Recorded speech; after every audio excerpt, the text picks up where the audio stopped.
नमस्कार, मैं हूं आपके साथ अंकिता पाल। बुलेटिन की शुरुआत करते हैं बड़ी खबर से। इस वक्त की बड़ी खबर झारखंड से, जहां पर झारखंड एकेडमिक 10 आपको बताते चले कि काउंसलिंग 10वीं बोर्ड परीक्षा का परिणाम करेगी जारी। काउंसिल ने कर ली पूरी तैयारी। विद्यार्थियों का इंतजार होने वाला है समाप्त। जैक कार्यालय से किया जाएगा रिजल्ट जारी। जैक कार्यालय से शिक्षा मंत्री रामदास सोरेन करेंगे रिजल्ट को जारी। तो बड़ी खबर आपको बता रहे हैं जो कि झारखंड एकेडमिक काउंसिल से है, जहां पर 10वीं बोर्ड परीक्षा का परिणाम जारी हो सकता है और लगातार जो बच्चे हैं इसका इंतजार भी कर रहे थे और इस दौरान काउंसिल ने भी पूरी तैयारी कर ली है। विद्यार्थियों का इंतजार अब समाप्त होने वाला है। जैक कार्यालय से इस रिजल्ट को जारी किया जाएगा। जैक कार्यालय से शिक्षा मंत्री रामदास सोरेन रिजल्ट को जारी करेंगे।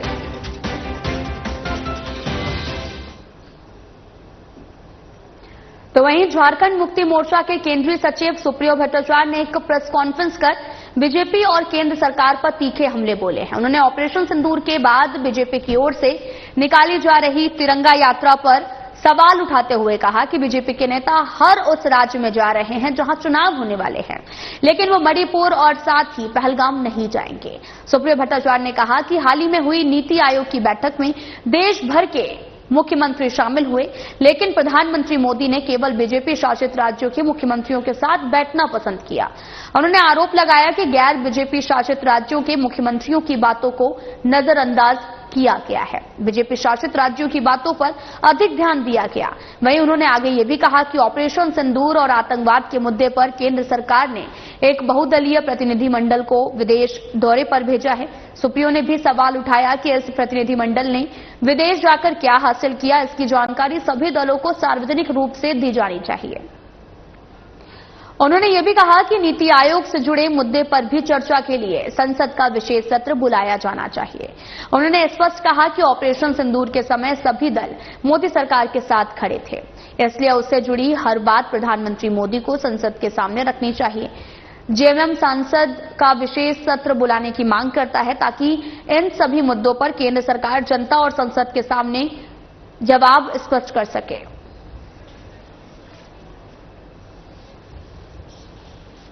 1947 में जब देश आजाद हुआ, उसके बाद 51 में पाकिस्तान का जो नापाक इरादा हमारे देश का सिरमौर कश्मीर को अपने साथ मिलाने का था, कबीलाई भेष में पाकिस्तानी सैनिकों ने कश्मीर पे हमला किया, जिसका तत्कालीन जो कश्मीर के आवाम थे, शेख अब्दुल्ला साहब के नेतृत्व में वहां के आम लोग, भारतीय सेना ने जमकर मुकाबला किया और उस हमले को विफल किया। ये सेना और जनता के बीच का जो एक जुड़ाव था, वो उसकी कहानी शुरू होती है भारतीय सेना के गौरवमयी इतिहास की। हमारे एक और पड़ोसी दुश्मन चाइना ने 20 अक्टूबर 1962 को हमारे देश के खिलाफ युद्ध की घोषणा कर दी। सियाचिन से लेकर पूर्वोत्तर राज्य के क्षेत्र में भीषण संग्राम शुरू हुआ, युद्ध शुरू हुआ।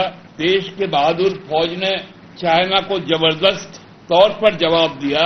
इस दौरान तत्कालीन प्रधानमंत्री जवाहरलाल नेहरू ने देशवासियों को भी इस लड़ाई में अपना सर्वोच्च न्यौछावर करने का जब आह्वान किया, तो भारतीय जनसंघ के एकमात्र सदस्य अटल बिहारी वाजपेयी सांसद हुआ करते। उन्होंने युद्ध के दौरान तत्कालीन प्रधानमंत्री जवाहरलाल नेहरू जी को कहा कि देश को बताना चाहिए, देश के संसद को बताना चाहिए कि हमारे देश के सैनिकों का पराक्रम और दुश्मन देश चाइना का जो आक्रमण है, उस विषय में देश को पूरी जानकारी होनी चाहिए। तत्कालीन प्रधानमंत्री नेहरू जी ने भारतीय लोकतंत्र के, भारतीय संसद की जो गरिमा है और जो आस्था है, उसको सर्वोच्च माना और 8 नवंबर युद्ध के चलते हुए, युद्ध उस समय जारी था, 8 नवंबर 1962 को संसद का विशेष सत्र बुलाया, केवल एक सदस्य के मन पर। लेकिन जो पहलगांव में जो आतंकी कार्रवाई हुआ पाकिस्तान संपोषित,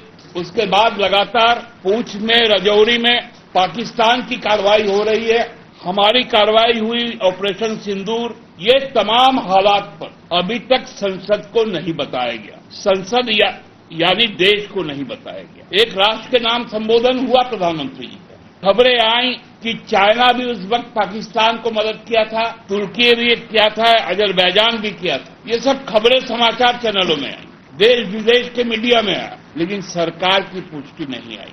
पूरी तरह पहलगाम हमले के बाद भारत सरकार के साथ खड़ा है। हम आज भी भारत सरकार के साथ खड़े हैं। भारत सरकार ने फैसला लिया कि हम सर्वदलीय बैठक बुलाएंगे। सारे दल के लोग उपस्थित हुए, प्रधानमंत्री जी उपस्थित हुए। हम लोगों ने कहा कि भाई आप संसद का सत्र बुलाइए, लेकिन आपने क्या किया? आपने सर्वदलीय संसदीय प्रतिनिधि मंडल का गठन किया कि जो विदेशों में जाकर बताएंगे कि भारत की स्थिति क्या है, भारत के पाकिस्तान का मंसूबा क्या है, भारत का रिटेलिएशन क्या है। हमने उसका भी स्वागत किया। अब विदेश में प्रतिनिधि मंडल पहुंच गए, अमेरिका गए, यूरोप के देशों में गए, मिडिल ईस्ट के देशों में लोग गए, ऑस्ट्रेलिया गए। अच्छी बात है कि लोग जाकर हमारे देश की क्योंकि जब 71 के बाद यूएनओ में भारत का पक्ष रखना था तो इंदिरा गांधी जी ने तत्कालीन विपक्ष के नेता अटल बिहारी वाजपेयी को भेजा। ये बहुत स्वस्थ परंपरा है, लेकिन परंपरा तो ये भी है कि भारतीय संसद को बुलाया जाए, देश को जानकारी दी जाए, क्योंकि कई अहम सवाल इस बीच में उठे। हमारे विदेश मंत्री ने कहा कि हम ऑपरेशन सिंदूर के पहले हमने पाकिस्तान के विदेश मंत्रालय को कहा कि हम आतंकवादी ठिकानों को हमला करेंगे, आप उससे दूर रहिएगा, आपका सेना दूर रहेगा। अब सवाल ये उठता है, यदि विदेश मंत्री का यह बयान है तो पाकिस्तान के तरफ से कैसे मोर्टार चल रहे हैं, कैसे मिसाइल चल रहे हैं, कैसे ड्रोन से हमले हो रहे हैं, कैसे सीमा पर फायरिंग हो रहा है। पुंछ में गायत्री मंदिर पर फायरिंग हुआ, शेलिंग हुआ, गुरुद्वारा हरि सिंह सभा पर हुआ, चर्च में हुआ, मदरसा में हुआ, 16 लोग मारे गए। प्रधानमंत्री जी राजनीतिक रैली कर रहे हैं, लेकिन पूछ नहीं गए। बीकानेर में जाके कह रहे हैं कि मेरा खून नहीं है, गरम सिंदूर बह रहा है। मणिपुर नहीं जाएंगे, पुंछ नहीं जाएंगे, पहलगाम नहीं जाएंगे, राजनीतिक रैलियां करेंगे और राजनीतिक रैली में सेना के पराक्रम का जिक्र करेंगे। बिहार का दौरा होने वाला है, बंगाल का दौरा होने वाला है, गुजरात का दौरा होने वाला है, सिक्किम का दौरा होने वाला है, उत्तर प्रदेश का दौरा होने वाला है, क्योंकि वहां आने वाले दिनों में चुनाव होने वाला है। आप सबने देखा होगा, नीति आयोग की बैठक हुई, सारे राज्य के मुख्यमंत्रियों ने प्रधानमंत्री जी से अपनी अपनी बातें रखी। सारे राज्य के मुख्यमंत्रियों का संबोधन प्रधानमंत्री के समक्ष हुआ, उनकी चाहिदाएं, उनकी आकांक्षाएं की चर्चा हुई। आखिर आज कौन सा परिस्थिति आ गया कि प्रधानमंत्री जी केवल एनडीए शासित राज्यों के मुख्यमंत्री के साथ अलग बैठ रहे हैं। पार्लियामेंट का सेशन नहीं बुलाएंगे, नीति आयोग के बैठक में लोगों की आवाज पर ध्यान नहीं देंगे, अपने शासित राज्यों के मुख्यमंत्रियों के साथ गुफ्तगू करेंगे। अब जम्मू कश्मीर क्यों नहीं जाते हैं? हम तो कहते हैं प्रधानमंत्री जी से, हम लोगों ने आग्रह भी किया कि कम से कम प्रधानमंत्री जी संसद का विशेष सत्र बुलाइए। हम लोग ये नहीं कहते कि आप आज ही बुलाइए। आपने प्रतिनिधि मंडल को विदेश भेज दिया, वो प्रतिनिधि मंडल जब वापस आ जाए, क्योंकि उनकी भी बातचीत क्या क्या हुई विदेशों में, वो बात भी तो साझा होना चाहिए देश के साथ। देश तो जानना चाहता था कि जब ऑपरेशन सिंदूर चलता है तो अमेरिका कौन होता है कि सीज फायर की बात करें, अमेरिका कौन होता है कहने वाला कि हम व्यापार रोक देंगे इसलिए सीज फायर हो। क्या हम अमेरिका से भी डरते हैं? 1971 में तो अमेरिका हमारे खुलकर विरुद्ध में था, पाकिस्तान के साथ खड़ा था। आज आपको धमकी दे रहा है, आप युद्ध रोक दे रहे हैं। मेरा सवाल है, ऑपरेशन होता है कार्रवाई, ऑपरेशन सिंदूर आतंकी ठिकानों का खात्मा था, इसमें सीज फायर कहां से आया? सीज फायर तो युद्ध के समय होता है, और यदि सीज फायर की घोषणा भारत का विदेश मंत्री करता है तो आज पुंछ में अटैक कैसे हो, राजौरी में कैसे अटैक होता है? ये गंभीर सवाल है और इस गंभीर सवाल से सरकार बच नहीं सकती। सरकार को अपना जवाबदेही संसद में देना पड़ेगा। हम इसकी मांग करते हैं और विशेष सत्र के अलावा और कुछ हम लोगों को मान्य नहीं होगा। फिर इस बात को दोहरा से कि भारत सरकार के साथ पूरा देश का हर राजनीतिक दल खड़ा है, लेकिन हर राजनीतिक दल और देश को, सरकार को बताना चाहिए कि यथार्थ क्या है। तो एक और बड़ी खबर धनबाद से आ रही है, जहां पर आपको बताते चले कि एक भाई ने दूसरे भाई को गोली से मार दिया है। दरअसल आपसी रंजिश में भाई ने अपने ही भाई को गोली मारी है। घायल अवस्था में NSNMMCH अस्पताल में उन्हें भर्ती कराया गया। स्थिति गंभीर है। पहले भी भाई ने अपने पिता के ऊपर गोली चलाई थी। घटना को अंजाम देकर अपराधी भाई हुआ फरार भाई और उसके साथ देने वाले पुलिस लगातार तलाश कर रही है। तो बड़ी खबर आपको बता रहे हैं धनबाद से है, जहां पर आपसी रंजिश में भाई ने अपने ही भाई को गोली से मारा है और इस दौरान घायल अवस्था में अस्पताल में भर्ती कराया गया। स्थिति काफी गंभीर बनी हुई है। पहले भी भाई ने अपने पिता के ऊपर गोली चलाई थी।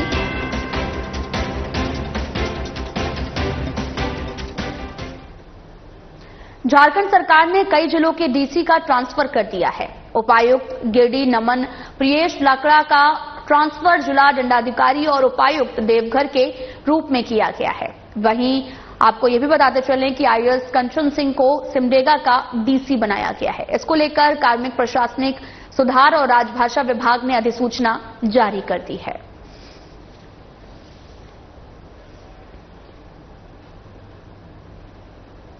तो वहीं आरजेडी सुप्रीमो लालू प्रसाद यादव के बड़े बेटे तेज प्रताप यादव की लव स्टोरी सुर्खियों में है। तेज प्रताप यादव की पहली पत्नी ऐश्वर्या ने इस प्रकरण को लेकर पहली बार मीडिया के सामने आकर बयान दिया है। उन्होंने कहा कि जब तेज प्रताप पहले से प्यार में थे तो मुझसे शादी क्यों की? सारा परिवार एक ही है, केवल चुनाव के कारण लालू जी ने ये फैसला लिया है। तो सबको पता है क्या हो गया है, सबके सामने जाहिर है। हम ये पूछना चाहते हैं, जब इन लोगों को पता था कि ऐसी बात है तो फिर मेरी शादी क्यों करवाई, मेरी जिंदगी क्यों बर्बाद की, उसके बाद मेरे को मारा क्यों? अभी इनका सामाजिक न्याय भाग गया है। ये लोग सब मिले हुए रहते हैं, ये लोग कोई अलग अलग नहीं हुआ है, ये लोग सब मिले हुए हैं। कल भी राबड़ी देवी गई होंगी, उनसे उसका आंसू पोछी होंगी और बोली होगी अभी शांत रहो, तब हम ठीक कर देंगे। इलेक्शन के बात है, इसीलिए इन लोगों ने ऐसा ड्रामा रचा है। ये लोग सब मिले हुए हैं, सब चीजें तो हम ही करते हैं। इन लोगों का 12 साल से, अब तो खुल गया ना कि 12 साल से है, तो इनको पता नहीं होगा, इनको पता नहीं होगा लालू जी, राबड़ी देवी जी को और तेजस्वी जी को।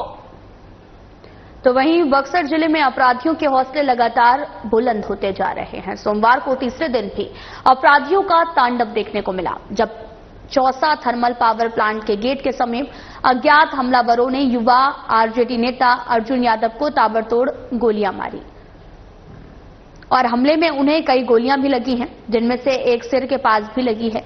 उनकी हालत गंभीर बनी हुई है और प्राथमिक इलाज के बाद उन्हें बेहतर चिकित्सा सुविधा के लिए रेफर कर दिया गया है। घटना के संबंध में बताया गया कि बाइक सवार अपराधियों ने उन पर फायरिंग कर मौके से फरार हो गए हैं। लगातार हो रही इन घटनाओं ने कानून व्यवस्था पर सवाल खड़े कर दिए हैं। गोली लगे हुए आए हुए हैं, उनके सिर में गोली लगी है और पैर में गोली लगी हुई है। ठीक है, कंडीशन काफी क्रिटिकल है। प्राइमरी इलाज के बाद उनको हायर सेंटर रेफर किया गया है। क्या नाम है मरीज का नाम तो क्या है? अर्जुन। हाँ, कुछ अर्जुन ऐसे करके। क्या कंडीशन है सर? कंडीशन क्रिटिकल है, कंडीशन ठीक नहीं है। चंदा उगाही के नाम पर गुंडागर्दी करने का एक और मामला बोकारो के बालीडीह इंडस्ट्रियल एरिया से सामने आया है। चंदा लेने के नाम पर एक फैक्ट्री के मैनेजर को अब्दुल नाम के जेएमएम कार्यकर्ता की ओर से जेएमएम जिला अध्यक्ष रतनलाल मांझी के पास ले जाने के लिए मारपीट और जबरन गाड़ी में बैठाने का वीडियो भी सामने आया। घटना 24 मई की है और इस मामले को लेकर फैक्ट्री के मैनेजर ने बालीडीह थाने में शिकायत भी दर्ज कराई। मैनेजर राम अवतार शर्मा ने बताया कि 2 गाड़ियों में सवार होकर अब्दुल उनकी फैक्ट्री मेसर्स एसके स्टील के बाहर पहुंचे, उन्हें बाहर बुलाया और पहले 51,000 रुपए जिला मुख्यालय में होने वाले प्रदर्शन को लेकर चंदा मांगा। जब मालिक से बात कर चंदा देने की बात कही गई तो जेएमएम जिला अध्यक्ष रतनलाल मांझी के पास में ले जाने के लिए मारपीट करते हुए गाड़ी में बैठाने लगे। इस दौरान 11,000 रुपए चंदा लेने का मामला तय हुआ और बावजूद उसके मारपीट और अगवा करने का प्रयास भी किया गया। इस मामले के बाद में मैनेजर राम अवतार शर्मा डरे सहमे नजर आ रहे हैं और इस मामले में जब जेएमएम जिला अध्यक्ष रतनलाल मांझी से सवाल किया गया तो उन्होंने कहा कि ऐसा कोई आदेश किसी कार्यकर्ता को नहीं है। अगर कोई इस तरह की हरकत कर रहा है तो वो गलत है। इस तरह की घटना की जानकारी होने से जिला अध्यक्ष ने इनकार किया है।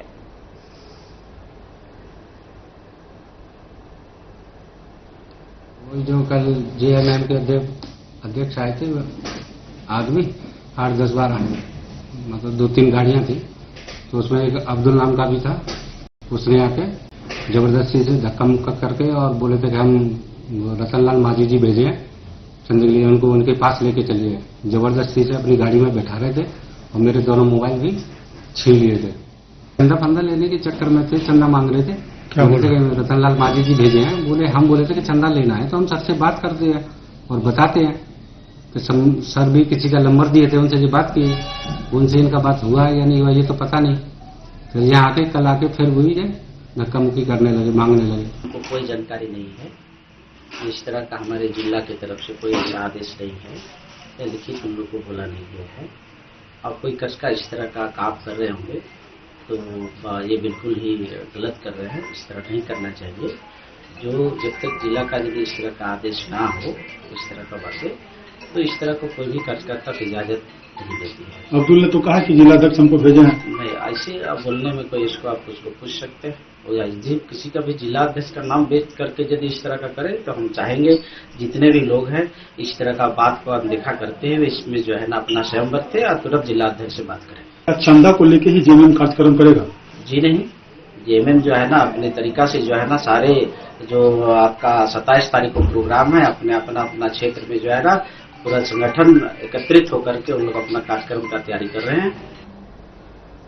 तो वहीं समस्तीपुर में अपराधियों के हौसले किस कदर बुलंद है, इसका ताजा उदाहरण समस्तीपुर जिले में देखने को मिल रहा है। लगातार हो रहे आपराधिक वारदातों के बीच में समस्तीपुर एसपी के सरकारी नंबर पर व्हाट्सएप के माध्यम से एक बदमाश ने धमकी भरा मैसेज भेजा, जिसमें साफ तौर पर कहा गया कि दल सिंह सराय में स्वर्ण कारोबारी से 5 लाख रुपए रंगदारी मांगने और नहीं देने पर जान से मारने की धमकी देने के मामले में दर्ज एफआईआर को फाड़कर फेंक दिया गया है, अन्यथा अंजाम बहुत गलत होगा। एसपी को धमकी मिलते ही पुलिस महकमे में हड़कंप मच गया। इसके बाद पुलिस ने कार्रवाई करते हुए बदमाश को दिल्ली से गिरफ्तार किया है। घटना में प्रयुक्त मोबाइल और सिम को भी पुलिस ने जब्त कर लिया है।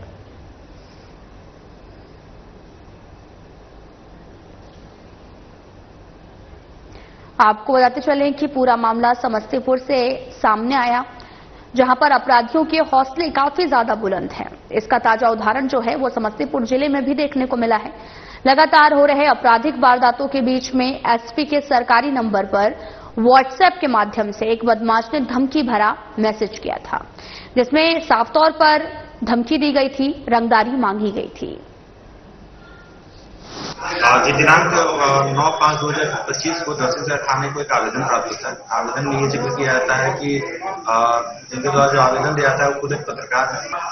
उस पर उन्होंने जो बैंक ऑफ महाराष्ट्र समस्तीपुर में जो लूट की घटना हुई थी उसका उन्होंने वीडियो डाला था। उस संबंध में इनके नंबर पे, इनके अपने व्यक्तिगत नंबर पे लगातार कॉल और मैसेज आ रहा था। उनसे वीडियो डिलीट करने का वो बताया जाता है और धमकी भी दिया जाता है, वीडियो डिलीट करो जान से मारने की धमकी लगातार दे रहे थे।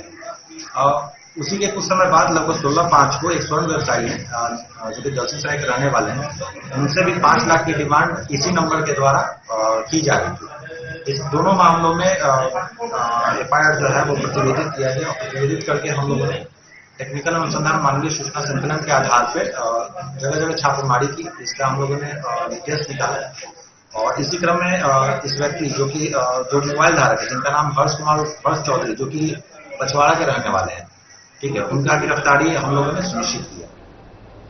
पश्चिमी सिंहभूम जिले के लतरा शिखा गांव में अवैध देशी शराब पर बड़ी कार्रवाई करते हुए छापेमारी की गई है और ये कार्रवाई जो है वो पुलिस अधीक्षक के निर्देश पर मुफस्सल थाना प्रभारी चंद्रशेखर के नेतृत्व में की गई। छापेमारी में महुआ और जोवा भारी मात्रा में पकड़ा गया है। 1000 लीटर अवैध महुआ देशी शराब को भी जब्त कर नष्ट किया गया है। थाना प्रभारी ने कहा कि अवैध शराब माफिया के खिलाफ छापेमारी जारी रहेगी।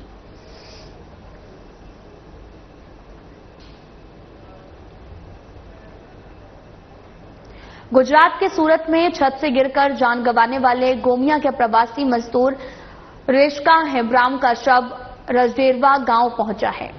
जहां पर शव पहुंचने के बाद गांव में चीख पुकार भी मच गई। सबसे बड़ी बात यह है, न कंपनी की ओर से कोई मुआवजा राशि मिली और न ही सरकार का कोई आदमी मृतक के परिजनों के सुध लेने पहुंचा।